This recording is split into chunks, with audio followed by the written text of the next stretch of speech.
नमस्कार दर्शकों, आप सभी का बहुत बहुत स्वागत है हिंद किसान में। मैं हूं आपके साथ अनिका एरन और हमारे साथ आज हैं इंद्र शेखर सिंह, जो कि राइटर हैं एग्रीकल्चर और एनवायरमेंटल इश्यूज़ पर। और ये नेशनल सीड डायरेक्टर ऑफ ये डायरेक्टर रहे हैं national seed association of India के, former director policy and outreach.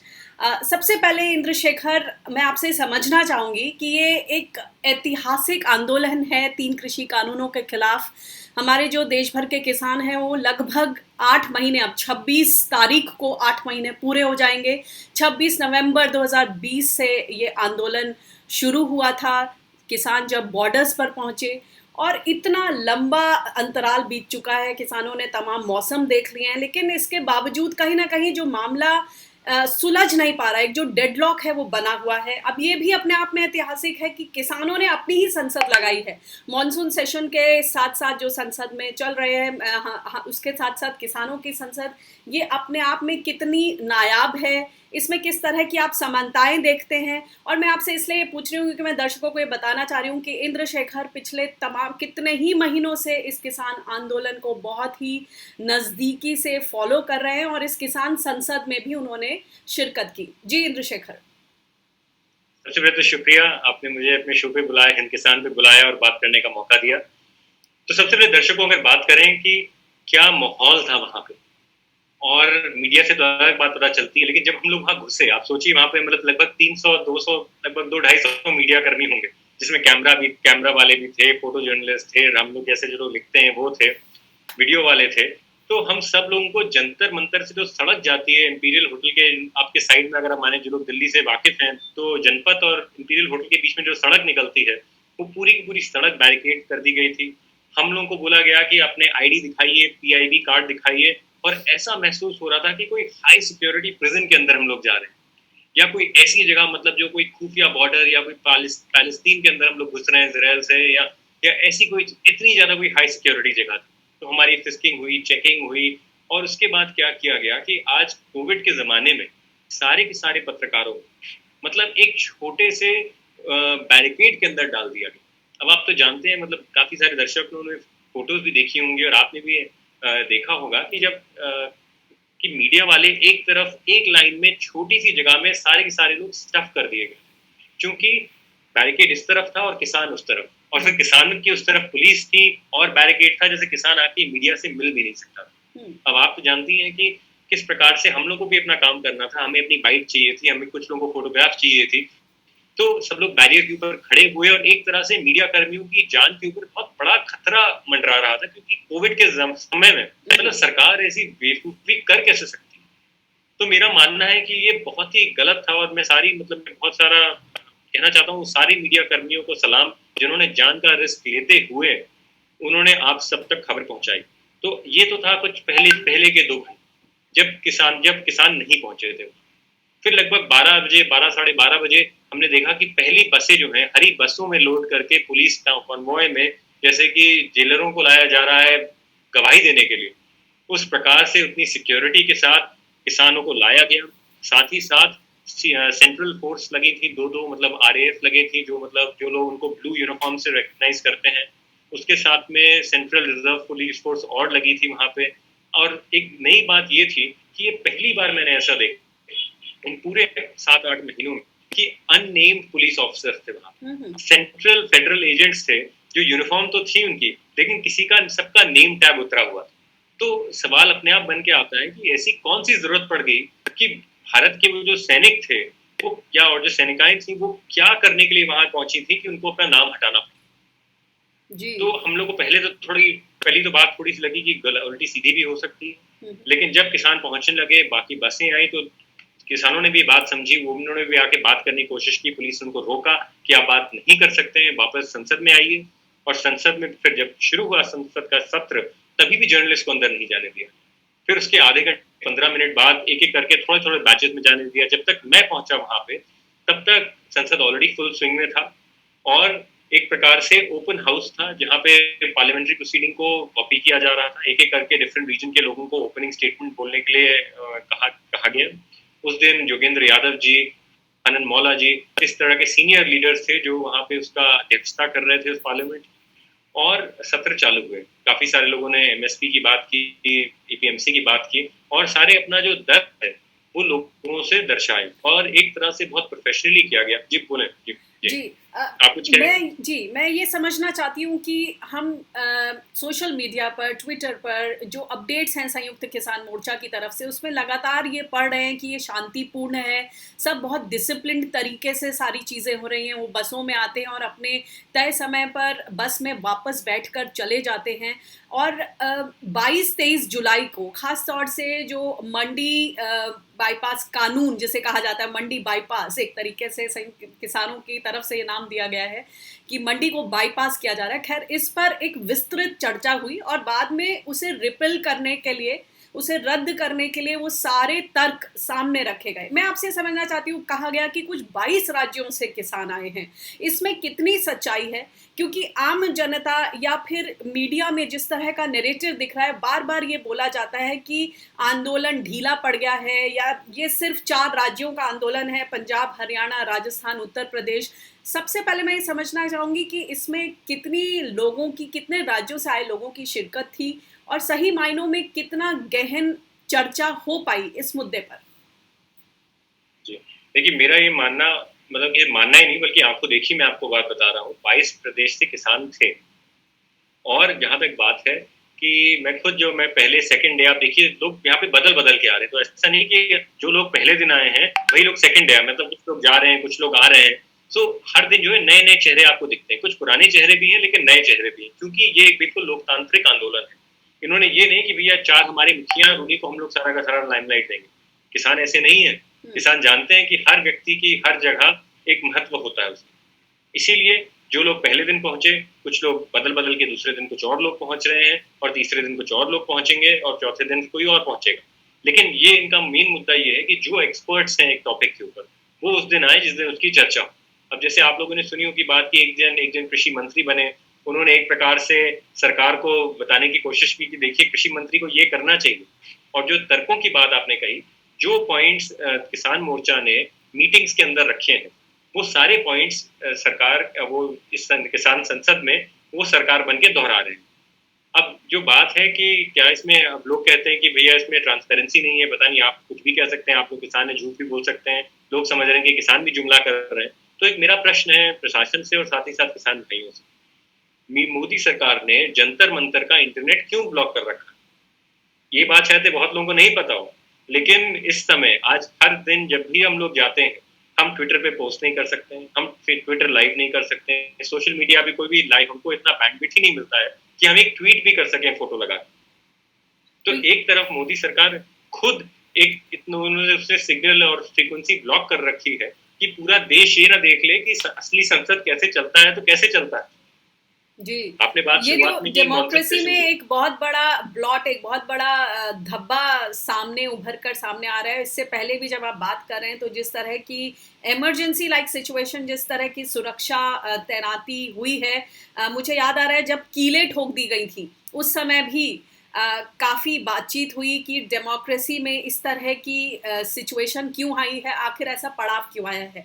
ये समझना चाहूँगी कि जो जैसे एपीएमसी बाईपास कानून पर जो विस्तृत चर्चा हुई, इसमें किस तरीके के तर्क सामने आए और कितनी गहरी ये चर्चा जाती है? मतलब इसमें सरकार की तरफ से भी जो उनके तर्क रखे जाते हैं, क्या वो भी सामने कुछ लोग रखते हैं ताकि एक हेल्दी डिबेट हो पाए और सही मायनों में मुद्दे उभर कर सामने आ पाए? जी बिल्कुल, मेरा ये मानना है कि देखिए बैलेंस तो बात है, लेकिन जो सच है ये एक झूठा संसद नहीं, कम से कम ये तो ऐसे संसद की अच्छी बात। अगर किसान जी वहाँ जो सभी लोग बैठे हैं किसान के, तो ये सरकार की तरह नहीं जो कह रहे हैं कि एपीएमसी था, एपीएमसी रहेगा, एपीएमसी जीवन जीवन और अमृत है, या अश्वत्थामा हो, या जो भी, ऐसा समझिए कि वो नहीं हो गया, अमृत का गोल हो गया एमएसपी, वो जीवन भर हमेशा चलता रहेगा। तो ये लोग जो हैं एक रियलिस्टिक पार्लियामेंट है, जो समझते हैं कि इन नियमों में क्या कमी है। ऑफकोर्स वो डिबेट को बैलेंस बनाने के लिए अब सरकार की बात भी रखते हैं, लेकिन नेचुरली जो ट्रूथ है वो ट्रूथ को स्टिक करते हैं। और ट्रूथ ये सिचुएशन में है कि आप दिखा दीजिए मुझे एक भी मंडी इस देश में जहाँ एमएसपी मिल रहा हो, हम जाके वहीं बेच देंगे। कई सारे लोगों ने ये बात कही कि आप बता दीजिए एमएसपी कहाँ मिल रहा है, हम लोग जाके वहीं बेच देंगे। तो इसका जवाब जो है न सरकार दे पाई, मॉनसून सेशन में और ना किसान संसद में इसका कोई जवाब दे पाया। इस पे ये बात भी निकल कर सामने आई, रिपोर्ट्स में मैं देख रही थी, बड़ी दिलचस्प रही कि एक कृषि मंत्री, जैसे कि आपने खुद बताया, किसान संसद में कृषि मंत्री नियुक्त हुए और सारे दलीलों को सुनकर वो इतने प्रेशर में आ गए कि उन्होंने रिजाइन कर दिया। उनको लगा कि सही मायनों में किसानों के तर्क में दम है।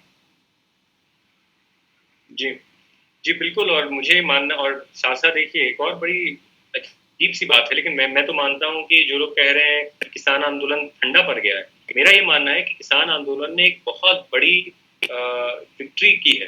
दिल्ली के अंदर घुस के, जंतर मंतर दिल्ली के हार्ट में आके आज वो प्रदर्शन कर रहे हैं, चाहे वो प्रदर्शन जैसा भी हो, लेकिन आज किसान दिल्ली के अंदर है और मोदी सरकार इतनी ज्यादा डरी हुई है कि एक किसान के ऊपर उसने 6 सिपाही लगा रखे। उसने जंतर मंतर के अंदर 100 बैरिकेड लगा रखे। अब जितने जो लोग जंतर मंतर से वाकिफ हैं और वहां जा चुके हैं, वो असली में जानते हैं कि वहां इतनी जगह ही नहीं 100 बैरिकेड लगाने की। फिर भी अगर आपने 100 बैरिकेड लगा दिए हैं तो आप किससे डर रहे हैं? जी, ये सही मायनों में सोचने वाली बात है। यहाँ मैं एक और चीज पूछना चाहती हूँ, जो कृषि मंत्री का जो बयान आया है कि हम तो कई वार्ताएं कर चुके हैं और एक तरह से जो बॉल है वो किसानों के कोर्ट में है, वो मामले को आगे सुलझाने की बातचीत पर सहमत नहीं हो पा रहे हैं। उनकी तरफ से कोई हमें सोल्यूशन वो अगर दे तो हम बातचीत करने को तैयार हैं। आखिर क्या कारण है कि इतनी वार्ताएं हो चुकी हैं, किसान बार बार उनको बता चुके हैं कि इन इन पॉइंट्स पर हमें दिक्कतें हैं, वो एक तरह से मामले को सुलझाने की उन्होंने अपनी दलीलें पेश की हैं, फिर बार बार बात घूमकर यहाँ क्यों आ जाती है? एंड दूसरा कि कृषि मंत्री ने सिरे से खारिज कर दिया कि किसी किसान की मौत नहीं हुई है इस किसान आंदोलन में। ये अपने आप में एक बड़ी अजीबोगरीब स्टेटमेंट सामने आई है। इसे कैसे देख रहे हैं आप? जी देखिए, सबसे पहले मैं आपके दूसरे क्वेश्चन को एड्रेस करूंगा। किसानों की मौत नहीं हुई है, मेरे हिसाब से ये एक शर्म की बात है कि हम लोग इन किसानों के बलिदान को बिल्कुल नकार के बुला रहे हैं। लेकिन ये सरकार के लिए कोई नई बात नहीं है, क्योंकि इसने तो कई सारे ऑक्सीजन, जितने लोग ऑक्सीजन की कमी से मरे उनको भी भुला दिया। जब उन्होंने कहा कि ऑक्सीजन से किसी की मृत्यु नहीं हुई, गंगा में कोई लाशें नहीं डाली जा रही हैं, तो वो लोग इनके लिए इंसान ही नहीं है, तो उनकी मौत कैसे हुई? तो ये सरकार की जो अंदर की जो घृणा है लोगों के प्रति, इस देश की लोकतंत्र के प्रति, वो सामने दिख के आ रही है। और ये कोई नई बात नहीं, कई पीढ़ियों से लोग ऐसा करते आ रहे हैं। जब उन्होंने अपने गुलामों को इंसान ही नहीं समझा, जब उन्होंने इतनी सारी मतलब इतना टॉर्चर किया लोगों को, क्यों? क्योंकि वो उनको इंसान ही नहीं समझते हैं। फिलहाल उनकी भी गलती नहीं, क्योंकि वो इसी रंग रूप के हैं।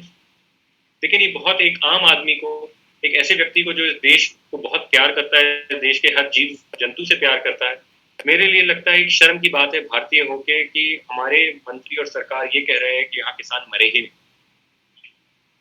ये तो एक पहली बात है कि पंजाब गवर्नमेंट का खुद का डेटा है जो कहता है कि मैं ये नहीं कह रहा वो ये कि 400 या 600 किसान मरे, लेकिन वो ये तो रिकग्नाइज करता है कि कम से कम 200-300 किसान मरे हैं जो पंजाब स्टेट से हैं।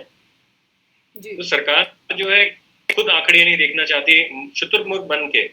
सरकार के पास इससे जुड़े कोई आंकड़े मौजूद ही नहीं है, जैसा कि ये बात सामने आई। तो ये अपने आप में बहुत शर्मनाक बात है, क्योंकि किसान इतने समय से आंदोलनरत हैं और अगर इसका एक्नॉलेजमेंट भी नहीं है तो कहीं ना कहीं उसका सोल्यूशन कहाँ से निकलेगा, ये देखने वाली बात है। और मेरा जो पहला सवाल था कि जो इस मामले को सुलझाने की तरफ, जी देखिए, ये एक ऐसा मुद्दा है कि अगर सरकार सोल्यूशन चाहती, मतलब तो सरकार इजीली कर सकती। वही तो लॉ लाए एक तरह से।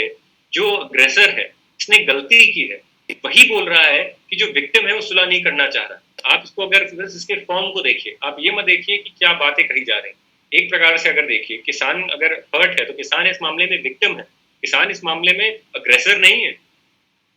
आज जो है, जो अग्रेसर है, जिसने असली में वो क्राइम किया, वो चिल्ला चिल्ला के दहाड़ दहाड़ के कह रहा है कि देखो मैं तो सुलह करना चाहता हूँ, विक्टिम तैयार नहीं।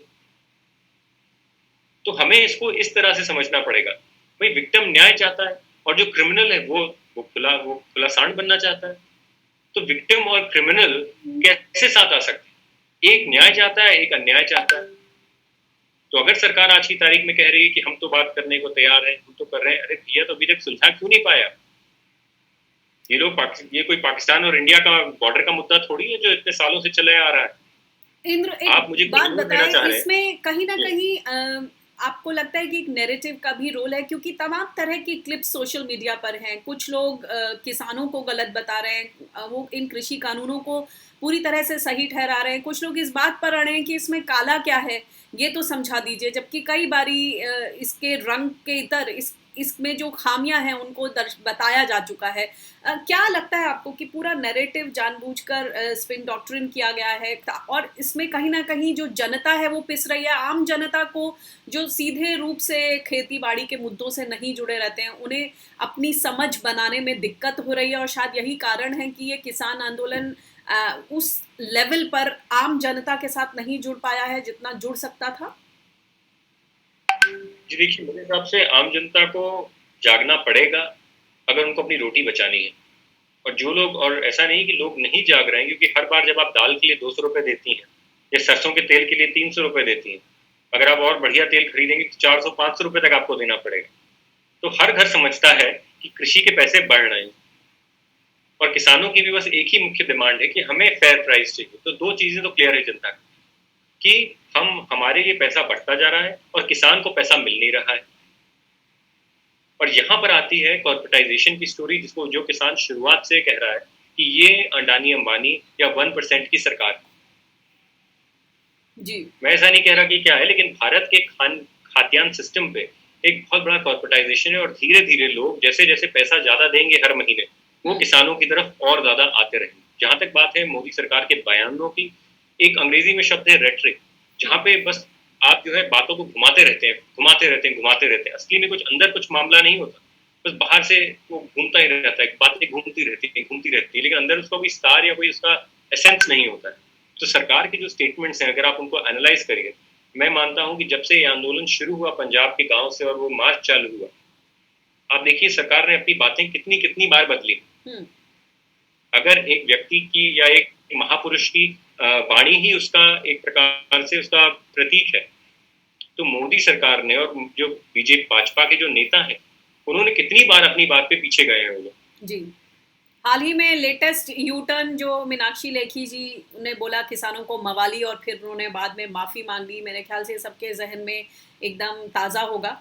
तो कुल मिला के तमाम तरह के नैरेटिव सामने हैं। अब ये जनता को डिसाइड करना है, उसकी बारीकियों में तह में जाना है, समझना पड़ेगा, क्योंकि ये उनके थाली के मुद्दे हैं। और फिलहाल मैं इस चर्चा को यहीं ख़त्म करती हूँ। बहुत बहुत शुक्रिया हमें इस इंसाइट के लिए इंद्र, जो आपने किसान संसद जो चल रही है, तो मैं आशा करती हूँ कि जो जनता है वो भी किसान संसद में दिलचस्पी लेगी, और जो रोज़मर्रा के जो उनके मुद्दे हैं उनको बारीकियों से उनमें बारीकी में जाकर उनको समझने के लिए अपनी समझ बनाने की कोशिश करेगी। बहुत बहुत शुक्रिया हमसे इस बातचीत के लिए। तो संयुक्त किसान मोर्चा का कहना है कि जिस तरह से ये 13 अगस्त तक संसद का मॉनसून सत्र चलेगा, उसी तरह उसके पैरेलल ये किसान संसद भी चलती रहेगी, और किसानी के ये जो 3 कृषि कानून के मुद्दे, प्राइस राइज की बात है, इन्फ्लेशन की है, बेरोजगारी के मुद्दे हैं, इन सभी मुद्दों पर चर्चा होगी, और किसान अपनी मन की बात सामने रखेंगे और उसका